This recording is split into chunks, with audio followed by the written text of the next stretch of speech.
4x4 Club Challenge is brought to you by Bridgestone, South Africa.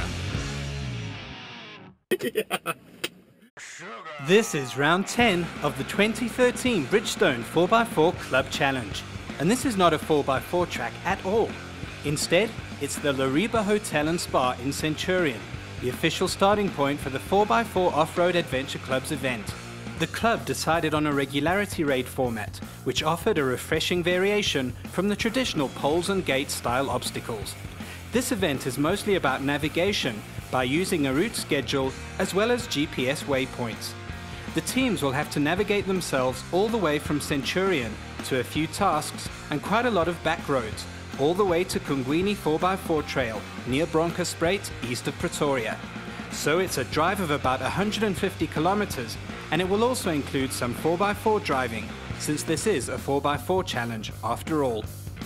After a thorough driver briefing, the customary vehicle scrutinizing got underway to ensure all the 4x4s conform to Bridgestone's strict safety regulations.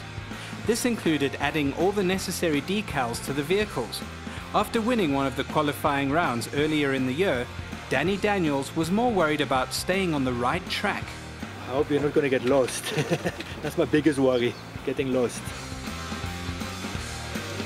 So far is op hierdie stadium opgewonde. Ek dink dit gaan 'n lekker ene wees. Dit klink vir my manne het baie moeite gedoen. Dit is die eerste reg raid van die kompetisie, so maar ons sien uit. Ons weet nooit wat om te verwag van Kevin Bolton in elk geval nie. Hulle sal 'n paar snaakse triekies vir ons uittrek daar. Maar ek dink dit gaan 'n lekker ene wees. We've never done a GPS event before, so we off-road guys and we like doing obstacles, so we're a little bit worried. And here's another former club event winner, Werner Schaap. We normally drive obstacles. This is going to be a left, right, 3 kilos. So I hope we get everywhere and our broekies going to eat it. What? What was that? Broekies what? And our broekies going to eat it. Oh, now I understand. He's speaking Scarpian. More on this amazing phenomenon a little bit later. Let's get the show on the road.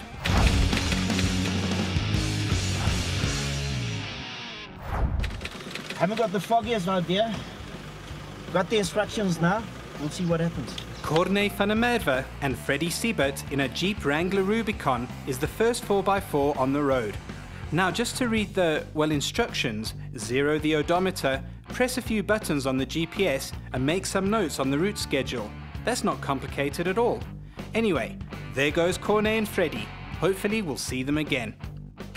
This is Wimpy Olivier and Jaco van Sail in Wimpy's Datsun. And you see they've also got this reg raid business. Make notes on the route schedule, press a few buttons on the GPS, and Bob's your uncle. And off they go. And there they stop again. We decided to follow the Nissan Hardbody, so let's ride with them.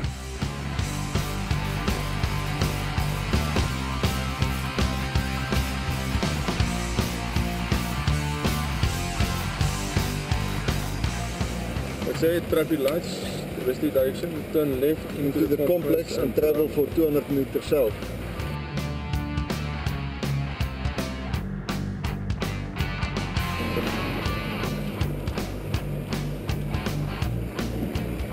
Dus je moet aandacht geven aan die kilo's.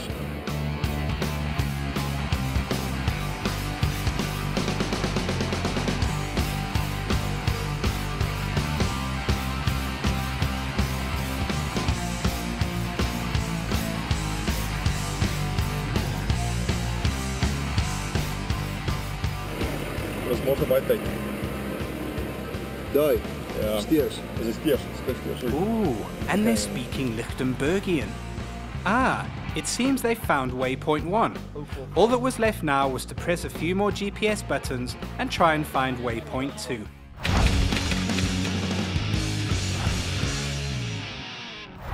We follow Wimpy and Jaco to the next checkpoint at Bolton's GPS warehouse in Highveld Centurion. Let's see if they get lost again. Nee, dit is binnen. Kijk, ons is niet waar ons moet wees nie. Ons is niet waar ons moet wees nie. Gaan terug. Nee. Kijk hoe wys jy hom. Kijk daar. And they are speaking Lichtenbergian again. Now they have to find that GPS shop and find a friendly lady who will sign their piece of paper. Then it's back to the Nissan to to make some more notes on the route schedule and play with the GPS settings. Yep, this is looking very easy. Scribble on paper, play with the GPS. How difficult can that be? We'll catch up with Wimpy and Jaco a bit later. This is Johan van der Merwe and his son Johan van der Merwe in another Nissan. Johan Jr. takes the piece of paper to be signed into the shop, where the lovely lady adds the necessary ink.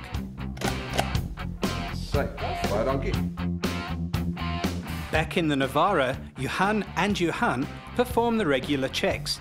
Press the GPS buttons, stare at the GPS a little bit, and then check the route schedule. 408. Wait, that's Werner Skarp, the man who speaks Scarpian, and he does his impersonation of Usain Bolt to get that stamp of approval. Lekker verdwaal, maar ons gaan aan. Vat my 'n uur om hier te kom. Dis maar 3 kilos ver. Let's translate that Scarpian for you. I can be losted for 1 hour to be founding this posse. 3 kilometers where I started it. Thanks.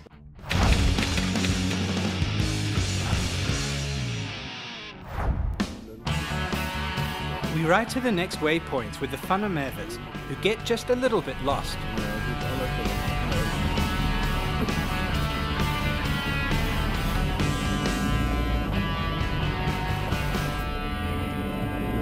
But are soon on the right track. And there goes one 4x4 on its way to the GPS waypoint. And there, oh dear, there goes Werner Skarp again. Back to the GPS shop. Dis die ons het nog saam met ons weg. At least the Van der Merwe team seemed to be on the right track. Teams were given different waypoints to find, and this team's point was in the Irene dairy farm. After checking out some tractors and other farmy stuff like milk cows, the team is ready to rock and roll again. Yeah, we arrived at Irene dairy farm, which is was our next point. So now we need to put in or go to the next one. I don't know what my story is. Oh, there's a next waypoint. Yeah, we just need to change the format. Because they keep on changing the format on the GPS. After the break, the navigational challenge continues as some teams manage to sort of stay on the right track, while others get completely lost. And our Scarpian-speaking Jeep driver continues to, well, get very lost. See you now.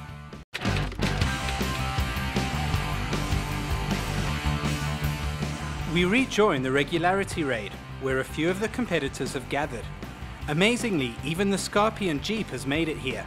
Christo Boermer and Joan Meiberg were contemplating going to Durban. Yeah. One of the GPS points here just doesn't make sense. So it's either me or, which is, the chance I think is me, having a problem here with one of the coordinates. We can take a chance here, so we can either go to Durban or hopefully we'll get to the coordinates we're supposed to. So see you in Durban, enjoy it. The crafty organizers had on purpose changed the east coordinate to a 38 degrees instead of 28. If the competitors had followed the 38 degrees latitude, they would have indeed ended up in the sea of the KwaZulu-Natal coast.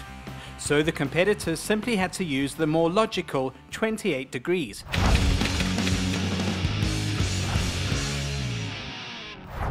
We ride with Danny Daniels and Chart Skierpers and their lovely navigator in the back seat on the first section of the road to find the first marshal point. But clearly this Jeep isn't having any navigational issues at all, so let's rather ride with one that is less, well, on track. One like the Jeep Grand Cherokee of Werner Skarp.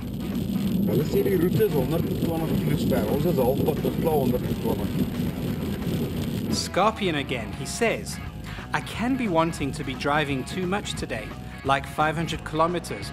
Oh wait, he's lost again.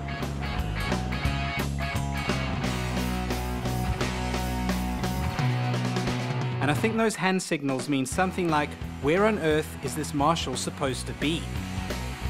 Aha, here it is, and Werner and Armand have finally found it.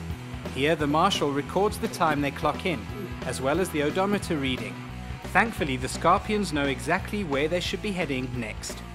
Just take their mileage down, odometer reading, and then their time that they put in when they get here, and then the time they leave. Travel. Ons moet daai kant toe gaan. Travel east. Ja. East. Ja. Waar is east? Daai kant toe. Waar is east?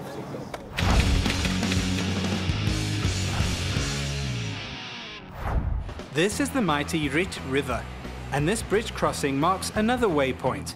And here comes a jeep. Can it possibly be the Scorpions who have found their way? No. It's Danny Daniel's Grand Cherokee, and just like before, they are on the right track at the right time. Play with the GPS a bit, check out the route schedule, and off they go. All terribly calm and collected. What? Can it be? Yes, that's Werner Skarp. And he is on the correct road. Blimey! And here's the juiced up Suzuki Jimny of Raymond and Anel Martin. And they seem just dandy. So far so good. Yeah, no, we're doing really well. Yeah. You know, we're finding the places, so hopefully we'll keep on doing that. We'll catch up with the Martins a little bit later when things go less dandily.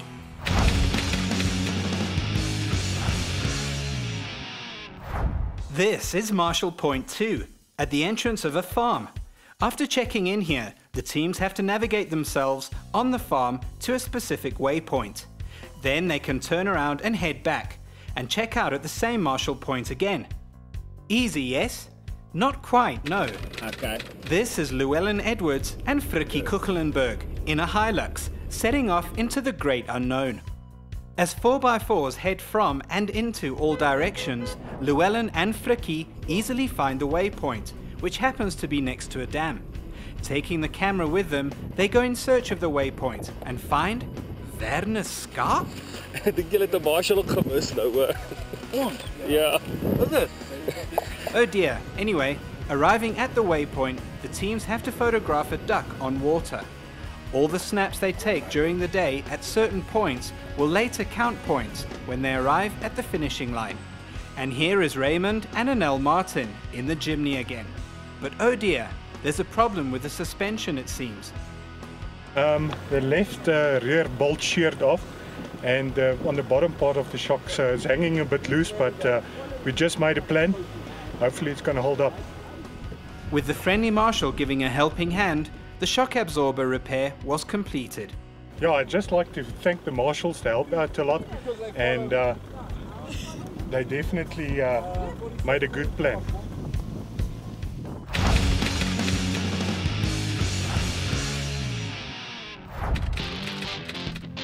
This is Hannes Janse van Rensburg and Koos Hullet in a Nissan Navara.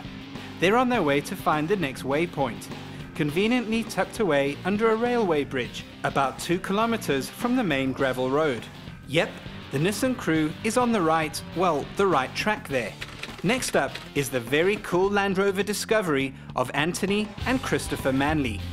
They find the waypoint under the bridge easy enough, and now it's time to consult that route schedule and punch in some numbers on the GPS system, and off they go again.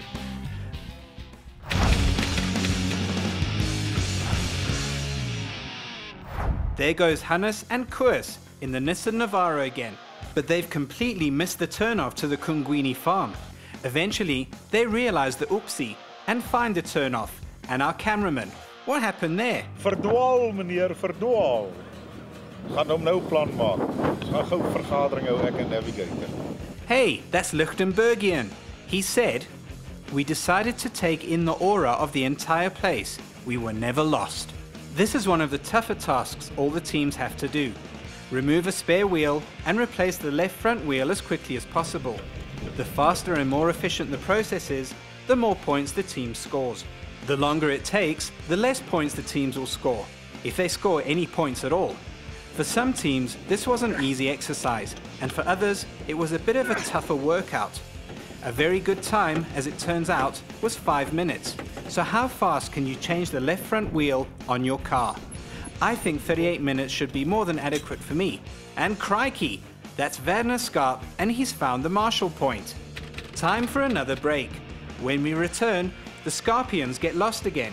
There are some 4x4 obstacles on the menu, and one team makes the timed cutoff by mere seconds.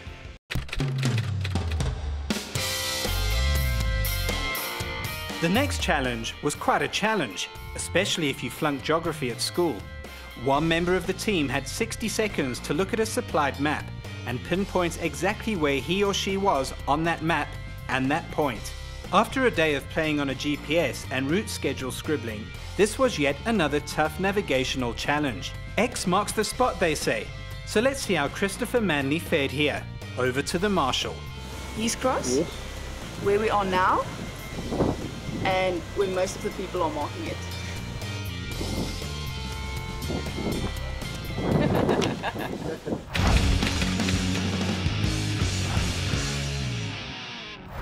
After the map reading exercise, the teams had to navigate themselves through a maze of muddy ditches and a rather picturesque foresty kind of place. They had to do this by following the route schedule. After the forest, they headed up to a kopje, and this is now where the fun starts.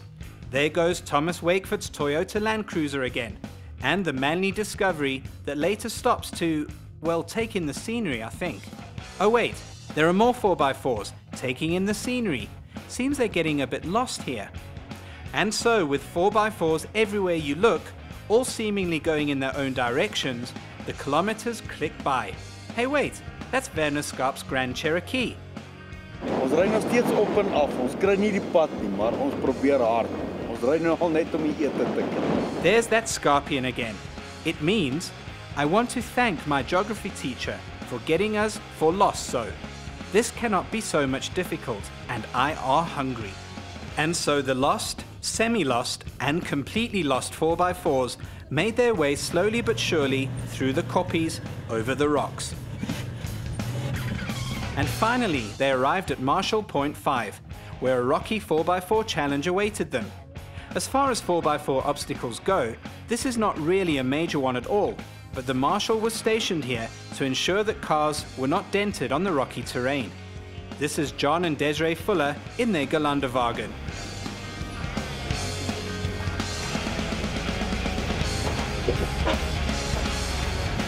And it has no problems here whatsoever. And so, one by one, the 4x4s made their way through this obstacle and up the rocky climb.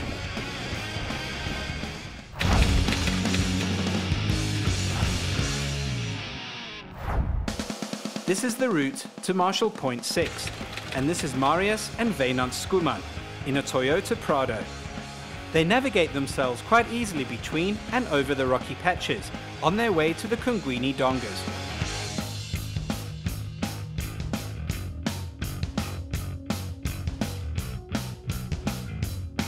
And here are the Dongas, a few slippery climbs and descents with an axle twister or two thrown in for good measure.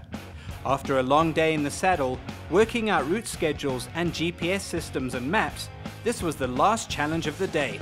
The Schoemans and the Prado make light work of this section.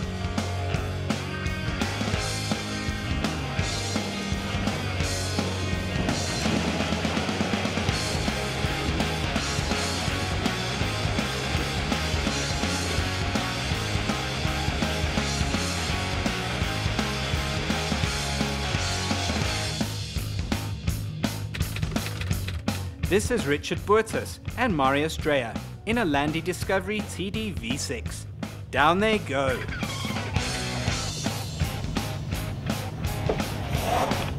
Sliding ever so slightly, but with no real drama.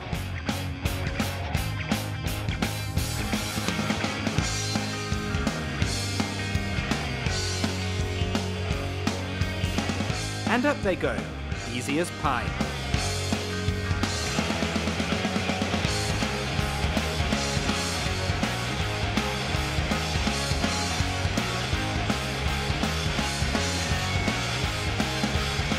The Isuzu Frontier 320 V6 is next. Piloted by Gareth Gonzalez and with the lovely Chantal Fanikag in the passenger seat.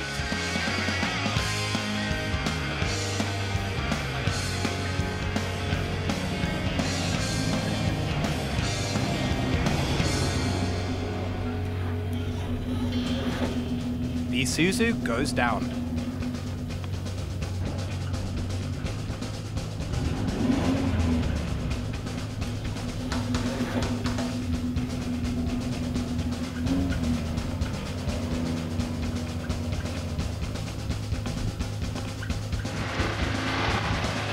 And oh dear, it gets a bit hung up on the climb. with one wheel in the air. Gareth has to reverse slightly to get a better angle. And over she goes, no worries.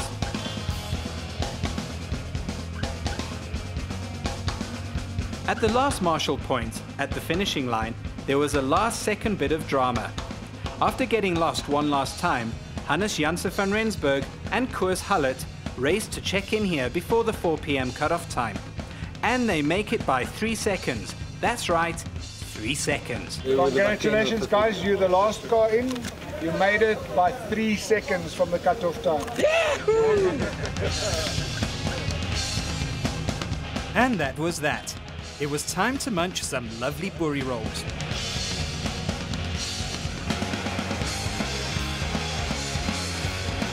And tally some scores.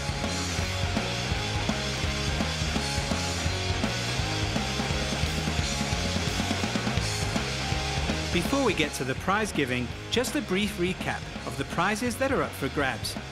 The 3 podium finishers respectively get a 10,000 Rand gift voucher from Bridgestone, a set of Light Force spotlights from Opposite Lock, and a hand winch, also courtesy of Opposite Lock. An environmental prize to the value of 2,000 Rand goes to the most environmentally friendly team. The overall winner of the challenge will drive off with a Conqueror off-road trailer to the value of 50,000 Rand, while the runners-up will receive a fully adjustable Tough Dog suspension worth 20,000 Rand from Opposite Lock. To the top 3 teams then.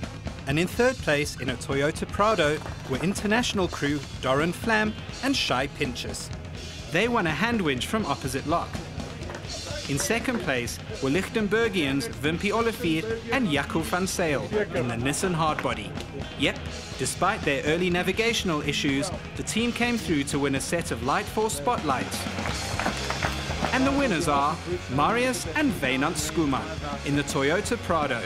They win a 10,000 Rand tyre voucher from Bridgestone and a shot at the Bridgestone 2013 Club Challenge final event.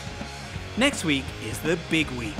It's the final, where the top 30 club teams will face off against each other at the Geritech facility near Pretoria. And there were quite a few daunting surprises in store for the competitors. See you next week for the grand finale.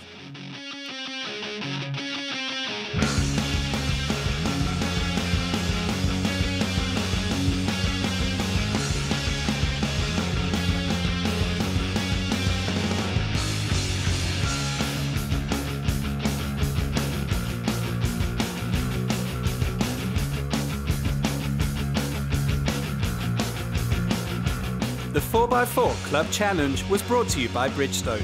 Your journey, our passion.